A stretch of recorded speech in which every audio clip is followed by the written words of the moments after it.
Good evening, Des Moines, Iowa, and the world. Welcome to the Doc and Lefty program, coming to you from the Northside Studios, webcast1live.com, also broadcasts on docandlefty.com. This is Lefty, as always, bringing you the prismatic perspectives of the political spectrum. I don't know. See, I'm still working it out. Nope. The old one, the old one makes me mad. The old one makes me mad. It's not the kind of politics that I want to practice anymore, and so I'm junking it. It's my purview. It's my right. I'm like the North Carolina legislature. I'm going to strip you of that particular power unilaterally because I can.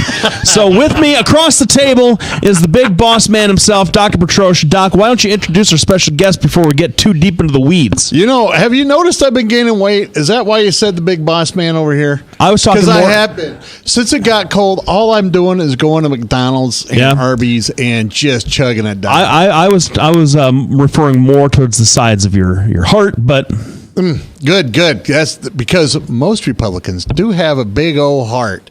It is the left that has a little shrinking Grinch heart. Can I tell you this? Can I share this with you before we get started? So you know my friend Jordan Flatt. Yeah. Free shout out to Flat Tire Center, the two-generation spot there on Southeast 14th. He's been on the show. He's been a pal of mine for a while. And I was driving to Winterset yesterday morning to go to I had a court hearing down there. And he called me out of the blue. I hadn't talked to him in a few weeks. Called me out of the blue to say, hey, I didn't really have anything to say, but just this time of year, I reach out to people in my life that I love and appreciate, and I just want to tell you thank you for your friendship, and that I'm thinking about you, and I hope things are going well. When I say I was shocked, couldn't believe it, that shouldn't reflect on my feelings about Jordan Flatt. I was shocked to hear that just from anybody at that particular. That they care about you. No, and it couldn't have come at a better time because I was a little grumpy. You know, sometimes you wake up not necessarily on the wrong side of the bed, but you wake up and you feel like I'm just kind of anxious about everything. Yeah, you know, you feel that way sometimes. Then somebody calls you just out of nowhere. Let them know that they're thinking about you, and it was pretty great. So thank you, Jordy, for that phone call. Jake, you got anybody like that in your life that just kind of calls you out of the blue? You know, thanks for having me, but yeah, absolutely. Every once in a while, we skipped the introduction. It's so fine. No, he's now a super friend of the show. Yeah, he doesn't need an introduction. Go ahead, Jake. Yeah, you got to have those friends every once in a while. Yep. Especially the ones that you were buddies with in college or high school. They moved away. They call you every once in a while. Those are the best friends. Oh, yeah. We have Jake Highfill, representative from the 41st District? 39th. I knew it was up there somewhere.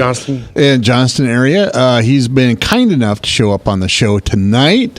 Hopefully, between he and I, me as chairman and him as representative, we will form a power structure that is impregnable to the Democratic Party. Because I don't care what mood Lefty is in.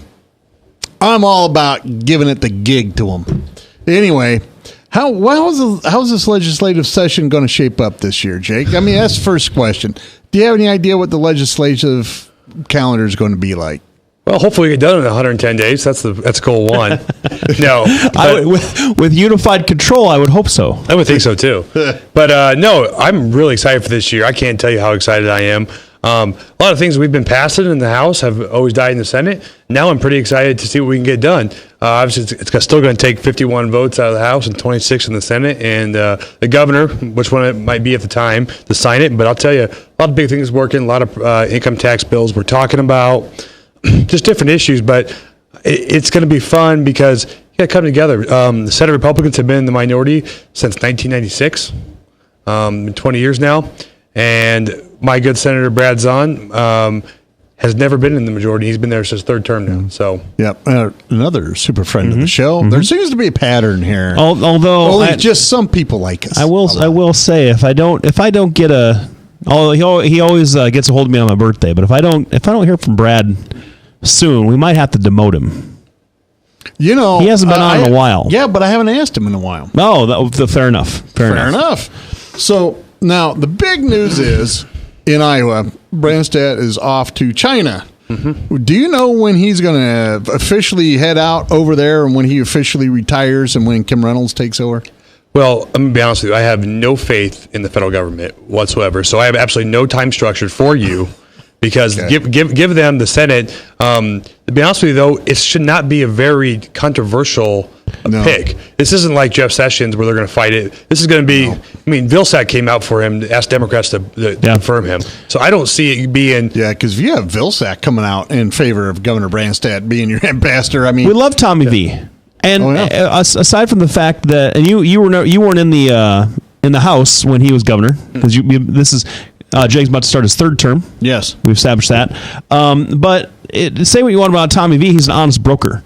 This is a guy that has had a consistent message at the Ag Department about Iowa, about Iowan issues, about rural America and agriculture that I think, despite maybe political prescriptions, I don't think that you could say a bad word about the work that he's done for rural folks and the Department of Ag in general. And so supporting a guy like Branstad, who also has been generally supportive of things that benefit rural America, like free trade deals and opening up markets around the world, especially in a place like China.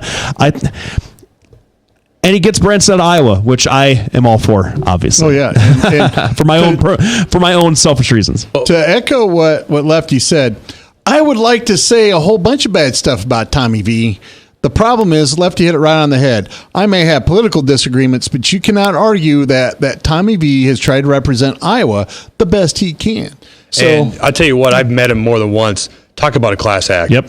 I've met some of the other, not going to name names, but people that ran for Senate in 2014. Weren't the nicest people I've ever talked to in my life. Weren't the most. I've had dinner with Vilsack at the World Food Prize twice now. Talked to him, had a glass of wine with him. I'll tell you what, he's a very nice gentleman. One of the nicest people I've talked to in a long time. Knows who you are, talks to you. He's just a good person to be around. We may disagree politically on some things, but I'll tell you, he's a very nice person. He works hard for Iowa, and he's been there for all 8 years of President Obama's term.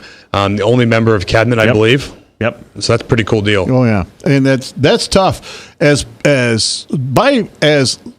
partisan as Washington is, and as many people that have come and go out there, to have Vilsack stay the entire term. Yeah, I agree. This guy can work both sides of the aisle.